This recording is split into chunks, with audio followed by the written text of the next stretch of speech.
Hi, today is going to be a video response to Sameoldji, who tagged me and other peoples to with with this question: 5 memories of your RPG history.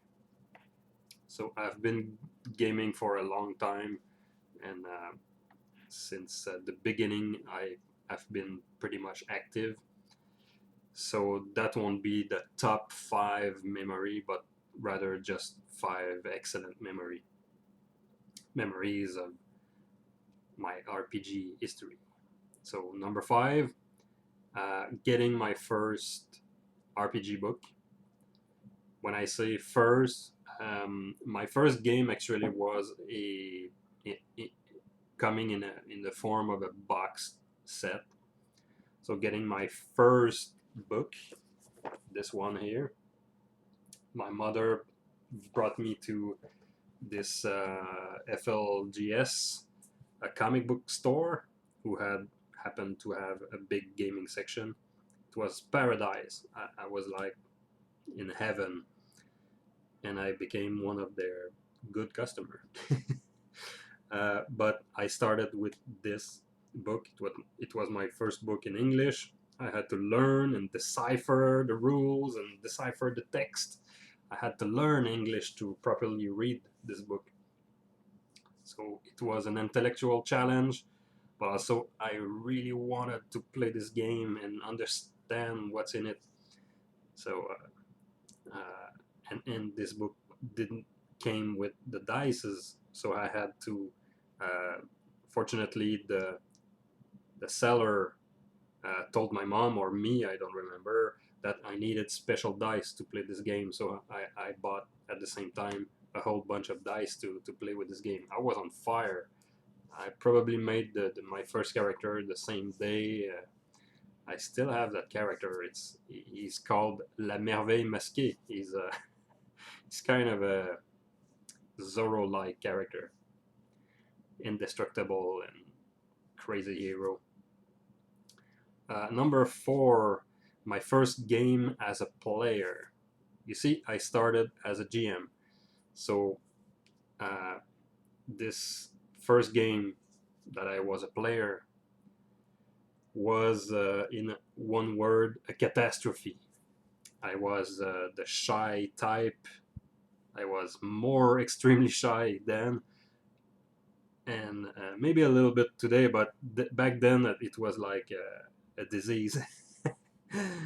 And then coming to this new group, new people, all these players didn't go to my school, and my GM and friend Remy at the time um, tried to explain the game to me. I came into the game with a character that somebody else made, and I just pursued this character's career. And the game was a catastrophe for me from my point of view. The others had a blast and had a full good time, but for me, I didn't talk, and I didn't understood the game, and I was a GM at home, running games, but this was AD in the second edition, and to me it was a huge confused mess. I didn't understood shit. Um, Remy had previously phoned me at home, and we talked like for 3 hours, and I understood the trope of classic fantasy, and I had watched for example, the movie Legend, or the Lord of the Rings cartoon movie. I knew fantasy a little bit, just enough, but Thaco, armor class, critical hits, those concepts were lost to me, and I was like, I was like a confused mess as a player. And the second game was a bit like that too, and I started the game to actually participate at the end of the session, even though. So it was a bad memory, but it's still a good memory. It was a learning experience. Uh, Maybe still to this day, I'm not a very good player, but I can say that I started this player career very marking. Number three, yeah, let's continue. Number three, what I called Carmageddon.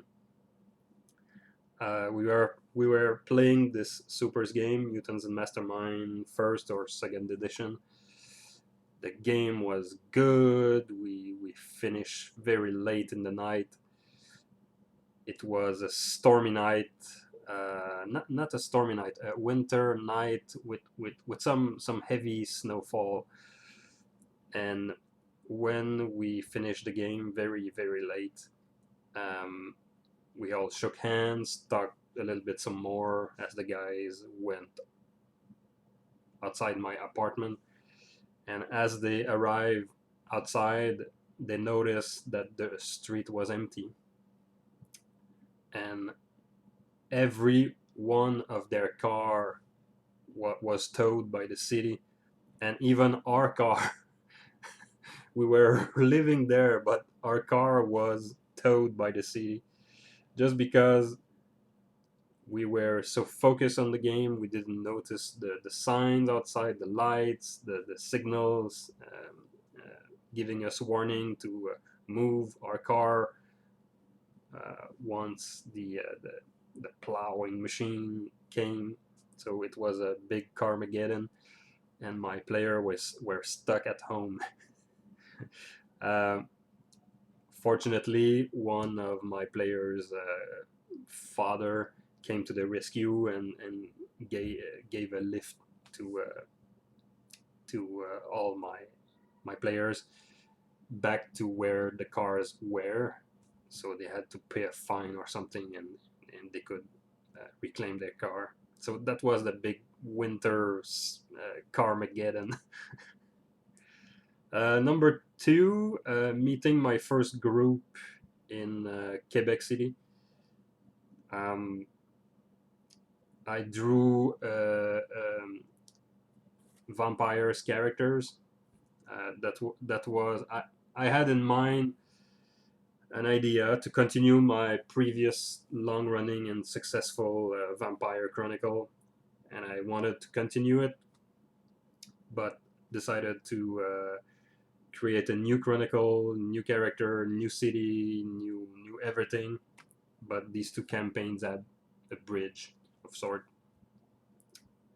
So I drew these characters. I created an ad, and I went to the local gaming store, and I asked permission, and I had it. So I placed my ad and wait. So I had to wait like for a week or two. It was very quick because when you place a picture, you drew yourself, and it attracts attention. So I had the full group coming to my apartment, and I pitched my idea for a game, and all these players were younger than me. So I took the role of the mentor and just teach the game and make sure everything was done properly with a younger group. It was a game of vampires, so I went a little bit easier on them, and so and among these players was my future fiance, the mother of my daughter. She was there, and in my mind, there was no connection. She was a player in my group, and that was it. So it was very later in life that I discovered that we had feelings. um, and number one memory would be all the different groups that I've had since '91. Um, all the different combination of people, all the different strength that these groups had, all the various talent and special trick that every one of these players brought to the table. Sometimes I will ponder on different things regarding these groups, and I will start what I call a nostalgia moment. So it will bring me back good memories, and I will always have fond memories of these groups.